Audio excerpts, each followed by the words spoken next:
మన నగరాలు పట్టణాలు ప్రగతి బాట పట్టాలంటే బీజేపీని గెలిపించండి. కేంద్ర ప్రభుత్వ సహకారంతో మున్సిపాలిటీలు, కార్పొరేషన్ల సమగ్రాభివృద్ధి. ఇది తెలంగాణ ప్రజలకు మోదీ గ్యారంటీ. కమలం గుర్తుకే మన ఓటు.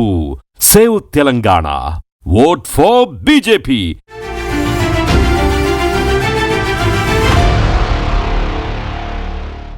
ఏం లాంగ్వేజ్, ఏం భాష, ఎందుకు ఇంత ఆవేశము, ఎందుకు తిడుతున్నారు మీరు? ఫస్ట్ కేసీఆర్ నేర్పిండి భాష రాష్ట్రానికి మధ్యన ఇప్పుడు కొడంగల్ పొట్టాయన నేర్పుతున్నాడు. ఒక గౌరవనీయ ముఖ్యమంత్రి స్థానంలో ఉండి పేగులు వేసుకుంటా లేకపోతే తొండలు దొరకొడతా అని భాషని బట్టి మాకు కూడా మొత్తం అంతా చెడిపోకుండా కానీ కొద్ది అతని భాషని ఫాలో అవుతున్నాము. రేవంత్ రెడ్డి గారు మార్చుకుంటే నేను మార్చుకుంటాను. రేవంత్ రెడ్డి గారు మీ ఎంపీని గారు అని సంబోధించిండు కదా.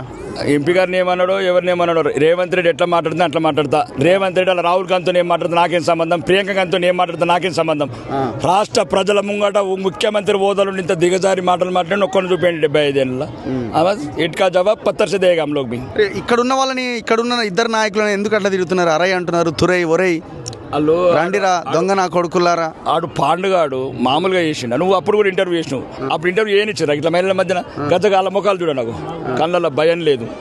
జరే భయం ఉన్నదా కళ్ళలో? అగో చూడు. ఆడు పాండుగాడు వారిపోయి 2 ఏళ్ల తర్వాత మళ్ళీ వచ్చి ఆడు నన్ను జోకర్ అంటుంటే నేను మా చెల్లె శ్రీరెడ్డి ఉంటుంది చెన్నైలో చెప్పినాక కొడుకని పని అవుతుందని చెప్తున్నా. అంటే ఏది చేసినరో పాపాలు, ఏది చేసినరో మోసాలు. ఆర్మూర్ని ఒక రాక్షస రాజ్యంగా చేసిండు, ఆటవిక రాజ్యంగా చేసిండు, భయభ్రాంతులను గురి చేసిండు. కాబట్టి ప్రజలు భయపడుతున్నారు. కొద్దిసార్లు వారికి సరిపోయే భాష అదే కాబట్టి ఆ భాష మాట్లాడుతున్నారు. నన్ను ఏమంటుండంటే ఇప్పుడే ఇంటర్వ్యూ చేసి వస్తున్నా, కార్ లెక్కకు ఎవరు మన రాకేష్ రెడ్డి కార్ లెక్కకు ఆ నీళ్ళ బాటిల్ ఏదో కలుపుతాడు. సో డ్రగ్స్ తీసుకొని ఆయన అట్లా మాట్లాడుతుండు, గంటకో మాట ఉంటుంది ఆయనది అంటున్నాడు. అరే ఇప్పటికీ చాలాసార్లు చెప్పిన, అరే పాండు ఆ గాండిగాడు కూడా చెప్తున్నా, మీరు నా ఎంటికలు ఆర్టీవీలో ఉన్నాయి లేదా కొడుక నీ అన్న కేటీఆర్, నీ అక్క కవిత, మీ బావ సంతోషరావు, ఎవరెవరు ఉన్నారు అందరు ఎంటికలు తీసుకురారా. లేకపోతే మీ టీఆర్ఎస్ ఎమ్మెల్యేలు అందరు ఎంపీలు అందరి ఎంటికలు నా ఎంటికలు ఆర్టీవీలు ఉన్నాయి. కావాలంటే ఇప్పుడు మీ ద్వారా కూడా 2 ఎంటికలు పంపిస్తా. నేను డ్రగ్స్ ఇంతవరకు నేను డ్రగ్స్ ముట్టాను.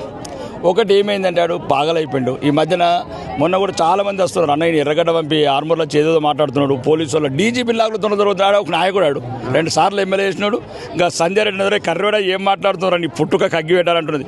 ఎంత అవమానం అనిపిస్తుంది. మా మాజీ శాసనసభ్యుడు వరుసకు నా తమ్ముడు, వాడు వాడిని మా తమ్ముడు పాండు అది అంటుంది, అరే చింపాంజీ మొక్క పోడా, చింపాంజీకి నీకు తేడలేదురా, ఏం మాట్లాడు సంజయ్ రెడ్డి నీకు కావాలంటే పంపిస్తా. పరువు తీయక ఆర్మూర్ది ఇప్పటికే చెడబుట్టినావు ఈ ప్రాంతంలో. మా ఊరోడో కావు, మా ఆర్మూరోడో కాదు, ఎక్కడోడో నువ్వు అప్పో మళ్ళీ కొడుకు అత్తివంటే హైదరాబాద్ మర్యాదగా ఉండదు. ఇక మీకు పేరు పెట్టిండు ఆయన, ఏమని పెట్టండి మంగళసీన్ అట మీ పేరు.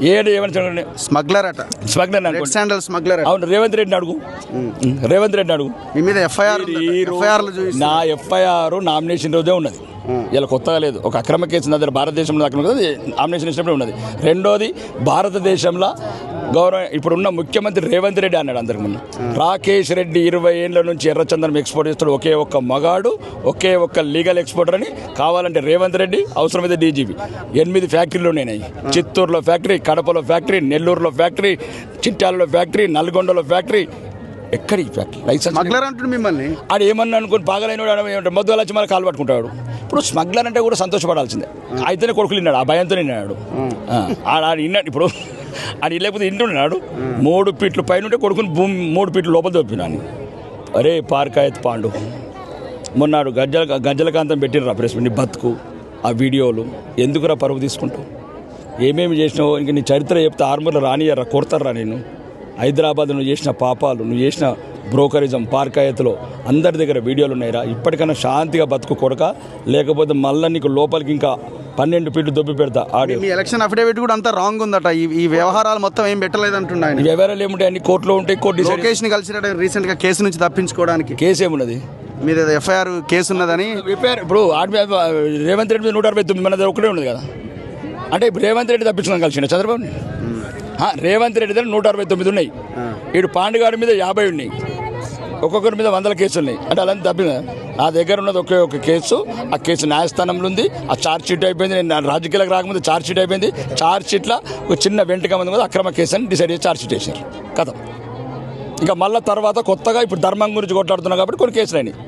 ఇంకా ధర్మం గురించి కొట్లాడుతాయి. నా ధర్మం నా దేశం ముఖ్యం నాకు. కాబట్టి ఇట్లాంటి అవినీతి పరులు రాజకీయ నాయకులు ఆండు కానీ పాండు కానీ గాండు కానీ ఉడా దేనే కా మేరా కామ్ అవి ఏ ఆర్మూర్ से उड़ा दिया सबको सब तेलंगाना से उड़ा दिया.